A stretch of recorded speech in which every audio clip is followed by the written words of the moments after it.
I don't have anything to disclose. And the purpose of this talk is I'm going to try to give a brief review of some aspects of the parathyroid glands related to the anatomy, some of the embryology, and mostly in relation of the location of these glands and the pathology in order to see what is the role for imaging and how all this interacts with the medical and surgical decisions in these patients. Well, the parathyroid glands are small, and they are so important even when they are so small. They are basically 4 glands, although they can be less than 4 or more than 4. Some patients can have supernumerary glands. And the glands, again, they are small in size and also in weight. The average size is about between 5 and 6 millimeters. And when they have pathology, they enlarge and they are heavier. Usually the parathyroid glands, the normal parathyroid glands, we cannot see most of the times by imaging, unless they are affected by pathologic conditions when they enlarge and they start overproducing parathyroid hormone. In the average patient, the glands are in a very predicted location. The 4 glands are 2 superior to inferior, and usually they are positioned adjacent to the thyroid gland, as the name says, para, adjacent, next to the, and they have a specific relation, particularly to the posterior portion of the thyroid gland. Most of the glands, have approximately 80%, follow this pattern, and there's a smaller percentage that can have ectopic location. Eutopic location is the ones who are really close and adjacent to the thyroid gland. What is important to recognize is that the final position of these glands is related to what happens in the development in the embryologic portion of the development of the face and the neck. So the parathyroid glands develop at 6 weeks and migrate caudally at 8 weeks. What is interesting is that the inferior glands develop from the third branchial pouches. Meanwhile, the superior glands originate from the 4th branchial pouch, and I'm going to show you some schemes about it, by 6 weeks, and develop from the ventral portion of the pharyngeal pouches.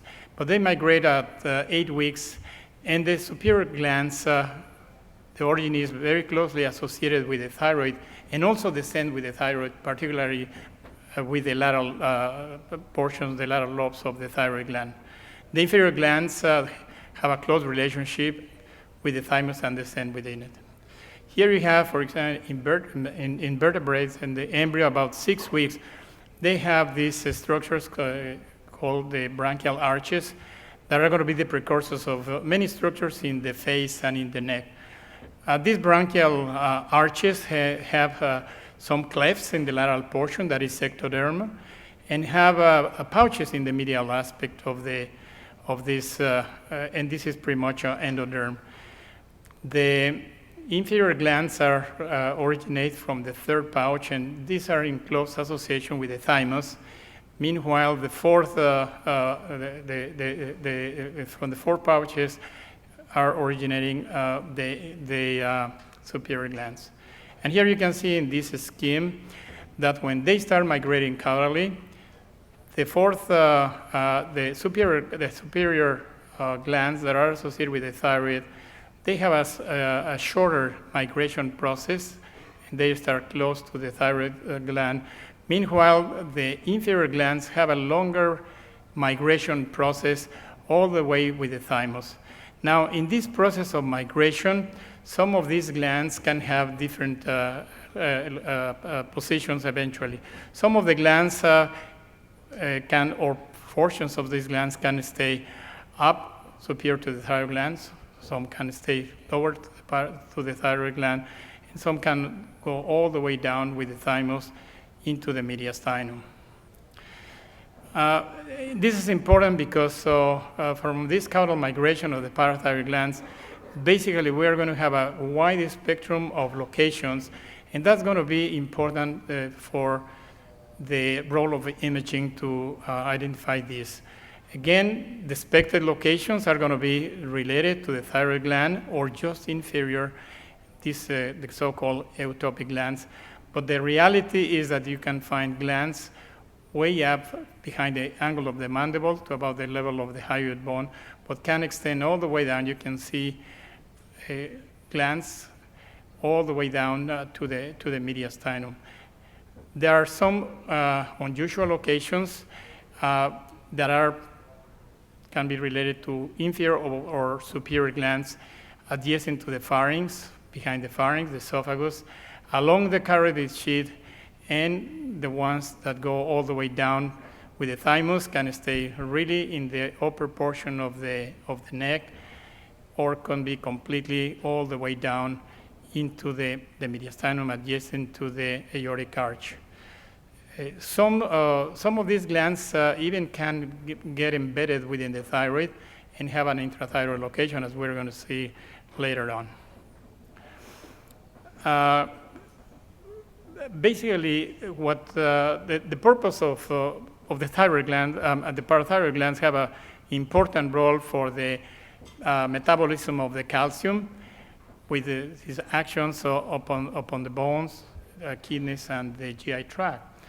When they are hyper-functioning, basically produce an excess of parathyroid hormone and produce what is hyperparathyroidism.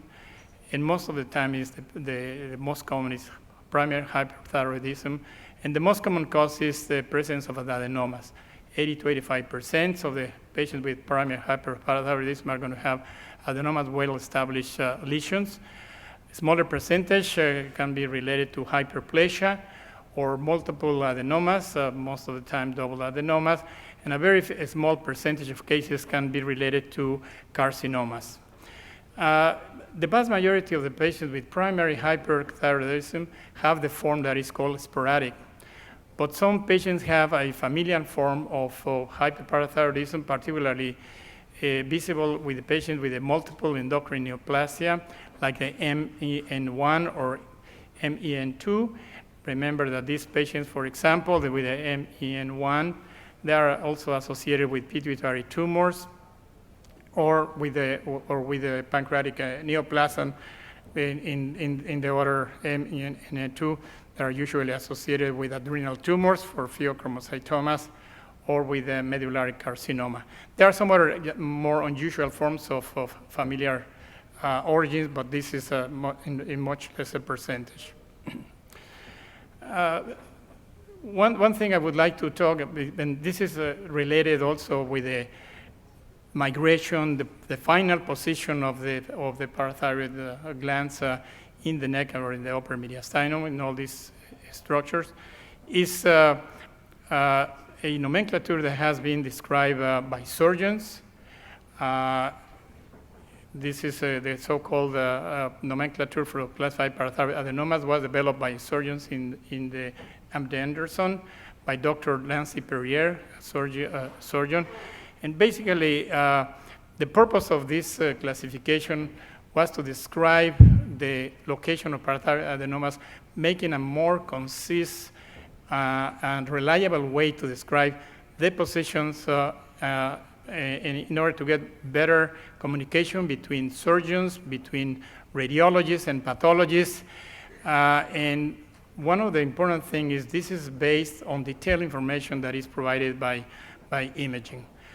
It was, when this was described, it was mentioned that it was not enough to say, well, the pathology is located in the superior or inferior glands, but mostly more information is needed to see the three-dimensional location of these glands in relation with the thyroid and with other structures. So this nomenclature is based on quadrants and the anterior and posterior depth relative to the course of the recurrent laryngeal nerve, and particularly with the parenchyma. In the description of Dr. Perrier, she described a classification scheme using the letters A through G.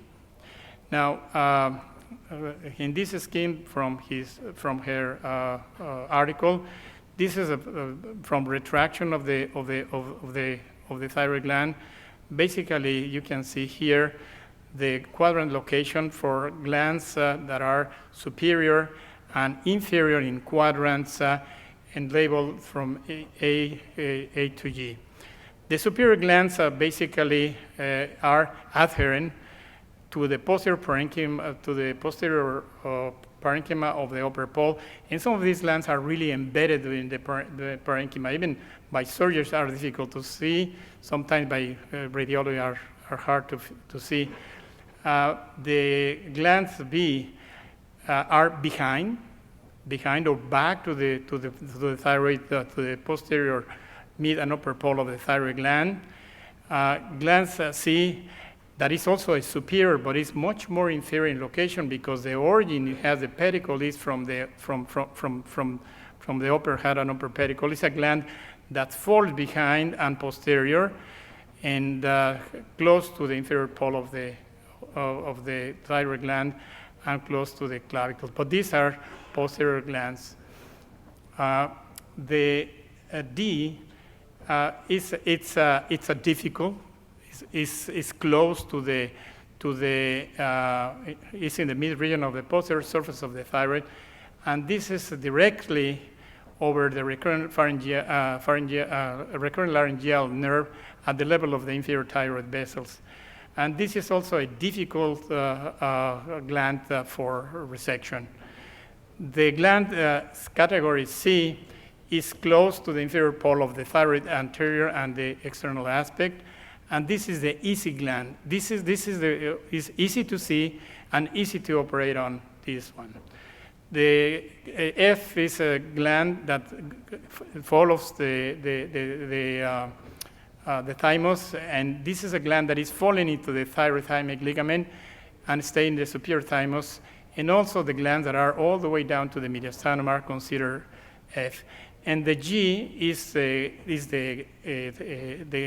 adenoma of the gland that is intrathyroidal, is the G intrathyroidal. And basically, the purpose of describing this is to have a better concise information about the position of these glands, and to put that in the radiology report, in the operative report, and that could be a better understanding about this, particularly in the patients who are going to have repeated surgery. Here you have some examples in imaging. This is from a CT. This is the type B behind the thyroid. This is posterior to the mid portion of the thyroid. And this usually this gland is in the tracheoesophageal group. This is esophagus, the trachea, mid portion of the thyroid gland. This is the gland type E. This is probably the most common, and this is the most common location of this according to the Perriello nomenclature. This is the gland that is inferior and left lateral to the lower pole. This is the thyroid lobe. This is a gland. This is a type B. Remember, this is posterior to the gland in the mid upper pole. In the tracheoesophageal group, this is longitudinal view of the left lobe. This is hypoechoic elongated structure that is a big adenoma. And here you can see in the lateral reformat, this is the thyroid lobe, and in the tracheoesophageal group, this elongated gland. So this is the second most common location. The most common is this location, the type E. Now, all this information is important for the role of imaging. All of you know that years ago, the surgical treatment of primary hyperparathyroidism was pretty much extensive dissection of the neck for looking and evaluating the glands for gland exploration, but that has been changing to a minimal invasive approach. And for this purpose, there's a need for really good imaging for localization, not only from the usual locations of these glands, but also on the unusual locations. And this is important because with current imaging, the localization of the preoperative localization of parathyroid gland with high resolution, has a great sensitivity up to about 96% of localization of these structures. It is considered that the success rate for of less invasive techniques equals to the traditional approach. But not only the importance also for the imaging is to identify concurrent thyroid pathology. And it's understanding most of these patients, so as we heard in previous lectures, because of the large prevalence of thyroid pathology, thyroid nodules, it's not unusual that when we look for parathyroid adenomas, we look for also for thyroid nodules. And again, the imaging is essential to detect ectopic parathyroid or tissue or in recurrent or persistent hyperparathyroidism. Talking about the minimally invasive parathyroidectomy, basically the technique that is the most effective and most used actually for the evaluation and resection of parathyroid adenomas, particularly in single lesions. The American Association of Endocrine Surgeons in the guidelines for 2016 indicates that the requirement for minimal invasive parathyroidectomy, number one, is to have preoperative location of imaging. Years ago, and there's a classic quote of a interventional radiology, Dr. John Dobman from the NIH, saying that with quote was that the only localization technique that was required for parathyroid surgery was to locate an expert surgeon for parathyroids. But in this case, basically it has migrated to the imaging. And also, this minimally technique requires some adjunct techniques in surgery, such as intraoperative monitoring of the parathyroid hormone, particularly to see if we are dealing with uni or pluriglandular disease. For this, it is needed to have a tech in the OR with equipment to do an assay of the parathyroid hormone. Basically, what they do is they draw blood, and baseline is when the patient, before they get intubated, draw blood when they times 0 is when they excise what they expect is the gland, and then wait and draw blood at 5 and 10 minutes.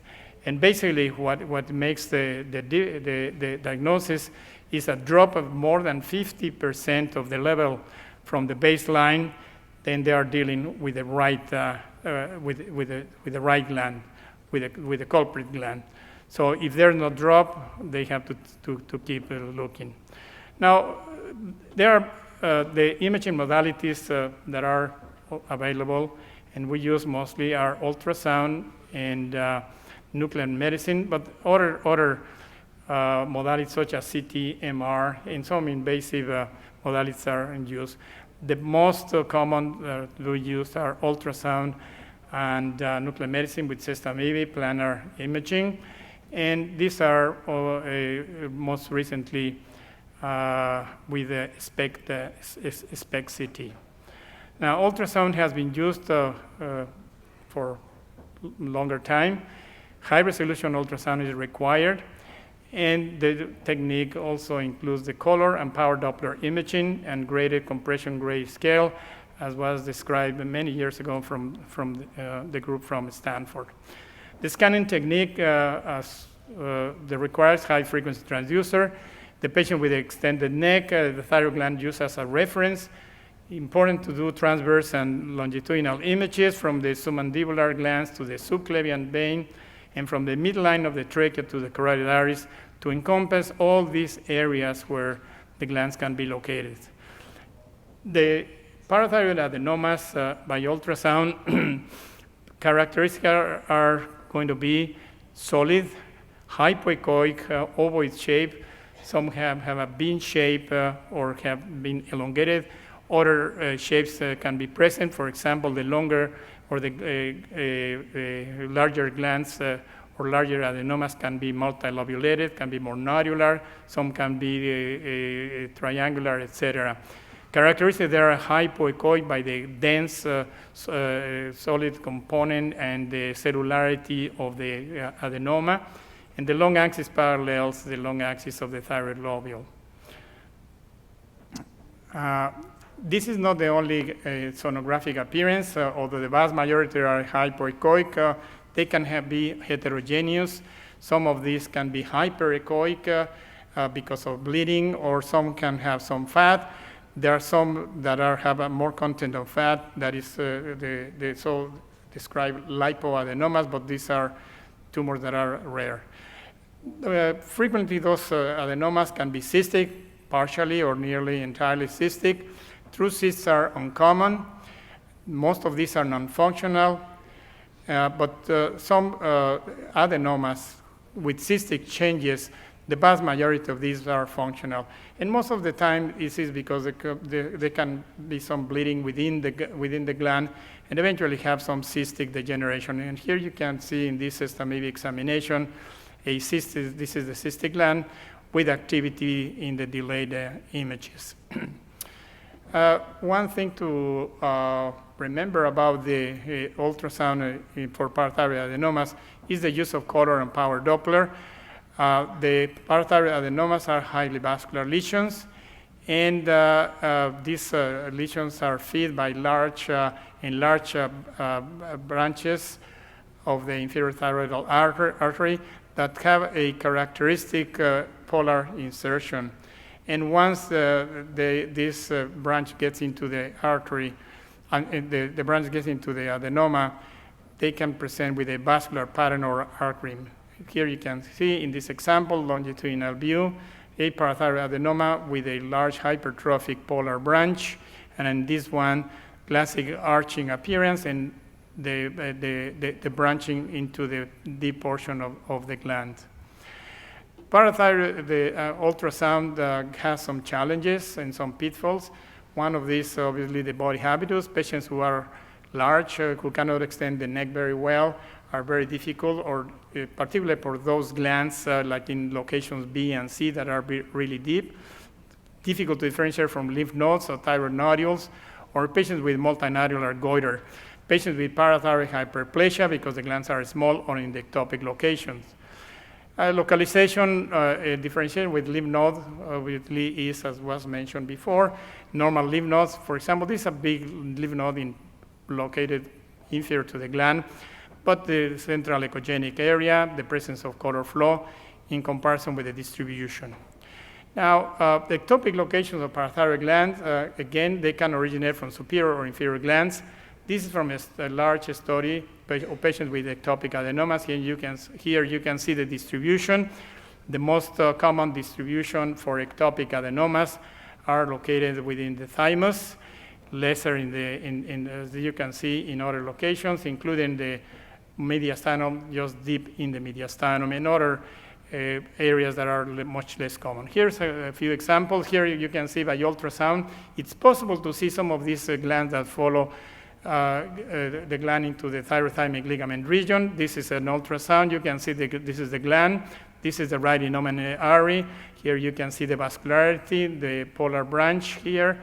And look at the location, and this located just posterior to the clavicle, the head of the clavicle. Here you see in the normal side in the relation with these vessels.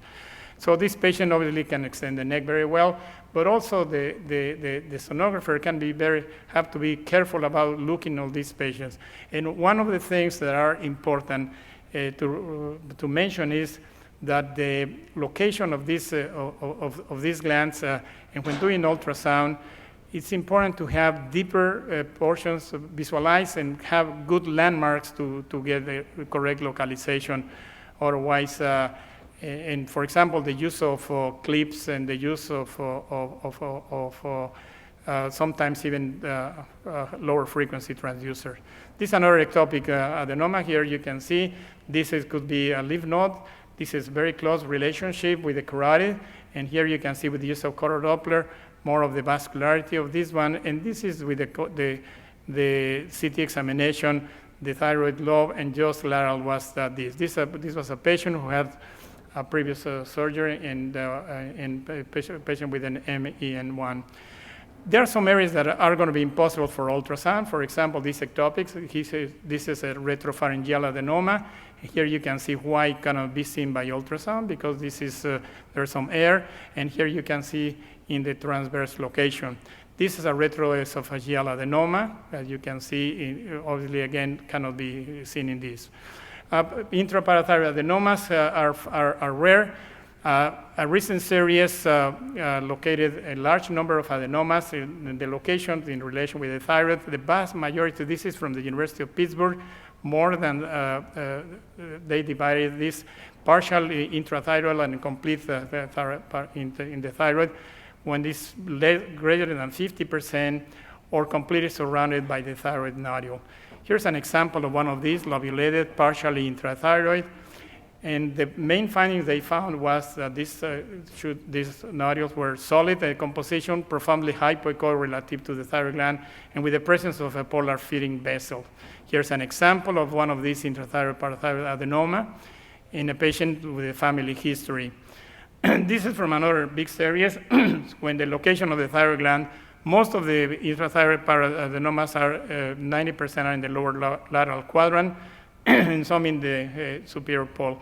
And again, the challenge is differentiating for intrathyroid parathyroid adenomas from coexisting thyroid nodules. Ultrasound is good is sensitive for solitary adenomas, but falls to patients post-failed surgical exploration and with lesser accuracy for hyperplasia on multinateral glands. Radionuclide imaging, basically biplanar imaging, with the use of MIBI, SPECT, but the most current location, the most higher sensitivity is done for SPECT CT. Here's an example of a lower parathyroid adenoma, and here this is a superior parathyroid adenoma in location B. The CESTA-MIBI SPECT obviously improves the sensitivity for solitary adenomas and double adenomas. And the benefits is the combination of anatomical CT for the functional imaging and discriminate parathyroid adenomas from anatomic landmarks. This is an example of a SPECT CT for a mediastinal ectopic adenoma. The SPECT CT, higher sensitivity and specificity and superior for cases of ectopic and multiglandular disease. This is a patient with an MN1 hyperplastic gland, and here you can see that this is in the left paratracheal location. 4DCT is a method that takes advantage of the perfusion, the hypervascularity of the glands, with change in perfusion over time with rapid contrast uptake and washout. It is imperative for doing multiple phases for the acquisition of the 3D reformats and allows lateralization of quadrant localization of the hyperfunctional glands. And this is very important for the preoperative planning, particularly in reoperation. So in the 4DCT, basically there are three. The findings are the low attenuation nodule in the non-contrast phase, arterial peak enhancement in early arterial phase, and washout of contrast phase. So contrast in delayed venous phase. So this is important, the multi-phase imaging. Now here you have an example. The pre-contrast examination is important because of the higher attenuation of the thyroid gland. This is the nodule here, and this is the arterial phase. You can see corresponds to this nodule of lesser attenuation and the washout in venous phase. Here, so occasionally you can see the feeding vessel, the same as you can see in the ultrasound examination. This is one case of a patient with multiple surgeries with M1, with a left small hyperplastic gland without contrast, and this in the arterial phase, and with a planar reformat in the coronal and in the sagittal reformats. So the 4DCT has an excellent detail for adenomas localization and detection of ectopic lesions, but however has the prime for radiation and increased organ dose too. This is a patient with a double adenoma. Here you can see how is the arterial during the attenuation in the first pass, washout, but the most important thing is that you don't see this in the in the non-contrast examination.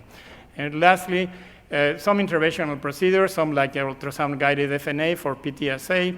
Some people say that is not a good idea because these patients tend to have some inflammatory changes and fibrosis. And in some patients, sometimes we are requested to do localization just for lateralization, having sampling the internal jugular veins, for example, in these cases. Remember that the upper portion of the thyroid gland and adenomas in these locations are drained through the superior veins and middle veins into the jugular vein. So this patient has to be with the neck extended, and the sampling has to be done really low in the base of the neck, as close as possible, to have the localization of the greater level of the parathyroid, the parathyroid hormone. For example, in this particular case, with the greatest level of parathyroid hormone in the right, and has to be for lateralization greater than 10% of the PTH levels. So in conclusion, the current surgical treatment with minimal invasive surgery requires accurate localization of abnormal parathyroid glands. Imaging is useful, if not essential, for surgical planning.